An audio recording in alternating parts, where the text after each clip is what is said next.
Air, sesuatu yang selama ini kita anggap biasa aja kan, selalu ada. Tapi gimana kalau di masa depan air justru jadi aset yang lebih berharga dari minyak?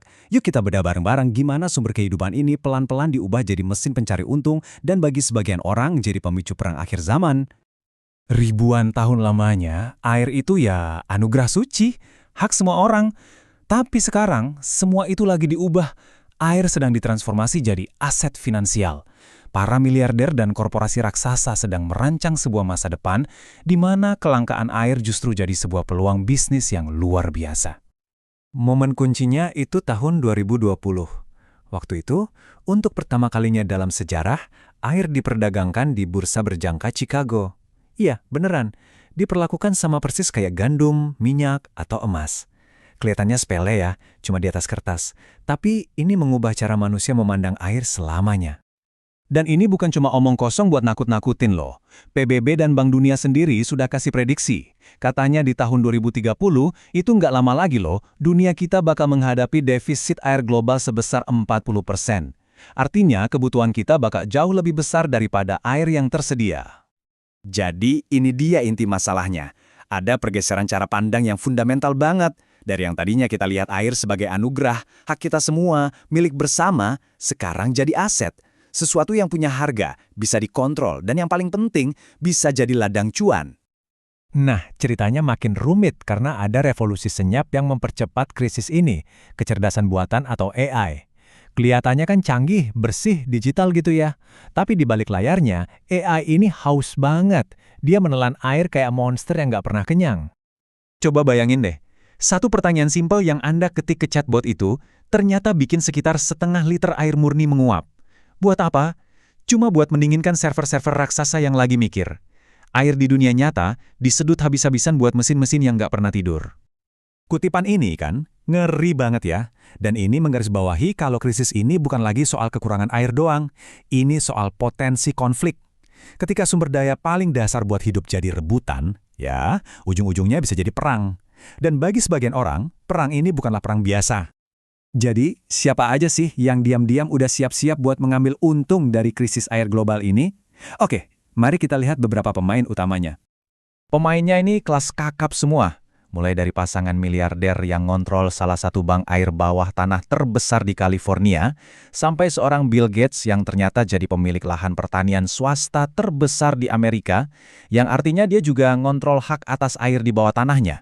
Terus ada juga raksasa-raksasa Wall Street kayak BlackRock dan Goldman Sachs yang bikin reksadana khusus air, dan tentu saja korporasi global kayak Nestle yang memprivatisasi mata air di seluruh dunia. Nah, ini dia yang bikin merinding. Ini bukan sekedar bisnis, tapi ada filosofi di baliknya. Kalimat ini diucapkan langsung oleh mantan CEO perusahaan makanan terbesar di dunia. Ini benar-benar merangkum pergeseran cara pandang dari anugerah jadi murni komoditas yang bisa dijual belikan.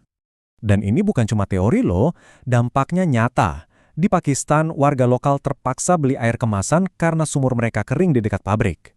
Di Brasil, Nestle menguasai sebagian dari salah satu cadangan air tawar terbesar di dunia. Bahkan di Indonesia, warga di sekitar pabrik Pasuruan juga melaporkan sumur mereka makin surut. Polanya selalu sama, di mana-mana. Kalau dilihat sekilas, apa yang dilakukan para pemain global ini, mengontrol, memprivatisasi, dan menjual air, ya kelihatan kayak strategi bisnis modern yang wajar kan? Tapi menurut sumber kita berikutnya, apa yang kita saksikan ini bukanlah hal baru. Ini justru pengulangan pola kuno, sebuah perebutan sumber daya yang katanya sudah diramalkan dalam nubuat akhir zaman. Disinilah kita masuk ke perspektif dari cendekiawan Islam, Syekh Imran Hossein. Beliau menghubungkan perebutan sumber daya modern ini, termasuk soal air, dengan nubuatan tentang akhir zaman. Beliau melihat pola-pola yang terjadi hari ini sebagai penanda dari sebuah peristiwa yang jauh lebih besar. Beliau membingkai konflik yang akan datang ini sebagai malhama, sebuah perang besar yang sudah dinubuatkan. Dan menurutnya, pemicunya itu bukan cuma soal politik atau ideologi, melainkan perebutan atas sumber daya paling fundamental, air, tanah, dan energi. Persis seperti yang sedang disiapkan oleh para pemain yang kita bahas di awal tadi. Nah, menurut interpretasi Syekh Hussein, kitab suci bahkan sudah menggambarkan peristiwa dahsyat ini dengan citra yang sangat mirip dengan ketakutan kita akan perang nuklir. Ada nyala api yang diikuti oleh asap. Ini seolah-olah jadi jembatan antara teks kuno dengan teknologi perang modern yang mengerikan.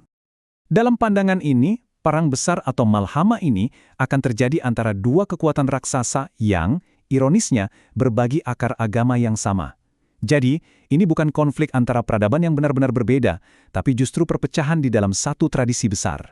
Sheikh Hossein mengidentifikasi dua pihak ini sebagai blok Kristen yang saling berlawanan.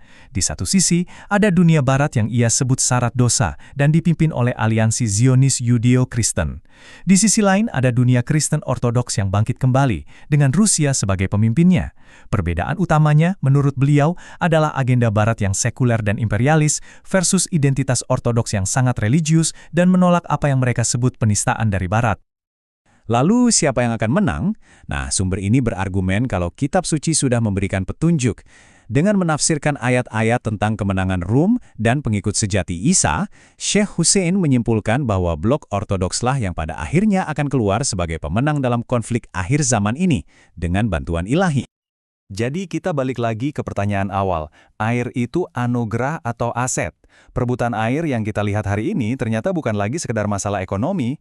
Kalau kita lihat dari kacamata eskatologi, komodifikasi air ini jadi lebih dari sekedar bisnis. Ia menjadi salah satu babak pembuka dalam pertarungan yang jauh lebih besar. Saat sumber daya paling vital di dunia ini jadi senjata, pertanyaannya bukan lagi siapa yang bakal untung, tapi nasib kita semua gimana?